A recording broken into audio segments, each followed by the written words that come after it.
মুসলমান যারা আসিল তার মধ্যে একদল মুসলমান মুনাফিক ছিল কিনা?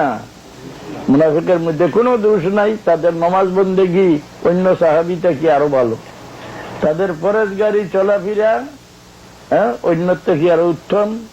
আল্লাহ কোরআন শরীফে তাদের ফরজগারির ধন্যবাদ দিছে।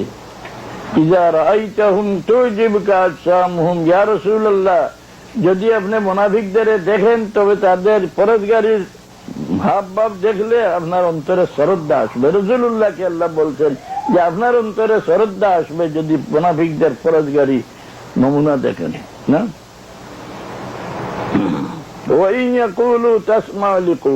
যদি কোনো কথা বলে আপনি তার সাদরে গ্রহণ করবেন, কান যুগাইয়া শুনবেন। কান্নাহুম খুশুবুম মুসান্নাদা, মুনাফিকদের মধ্যে কোনো আমলে ত্রুটি নাই, এদের ব্যবহারে কোনো ত্রুটি নাই, কিন্তু রাসূলুল্লাহ সাল্লাল্লাহু আলাইহি সাল্লামের সঙ্গে আন্তরিকতা নাই। উনি আল্লাহর এক সংবাদ আমাদের কাছে পৌঁছাইছেন, উনি তো আমাদের মতো মানুষ। যেভাবে আজকালকে আমাদের বুঝাইতেছেন যে উনি আমাদের মতো মানুষ, এরা রাসূলুল্লাহর যুগে আসিলেন যাদের পরিচয় কোরআন শরীফে আল্লাহ মুনাফিক বলিয়া দিয়ে দিছে।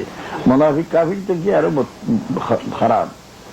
দুরূদ শরীফ সাল্লাল্লাহু আলা সাইয়্যিদিনা মাওলানা মুহাম্মদ ওয়া আলিহি ওয়া আসহাবিহি ওয়া সাল্লাম।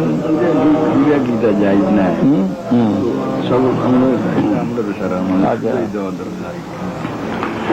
আর দুরূদ একবার দুইবার পড়ুন। সাল্লাল্লাহু আলা সাইয়্যিদিনা ওয়া মাওলানা মুহাম্মদ ওয়া আলিহি ওয়া আসহাবিহি ওয়া সাল্লাম।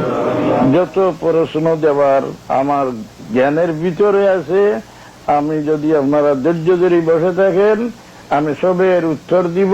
আপনারা লিখিত ভাবে আমার কাছে দিয়া দেন। ফিরা কি এটা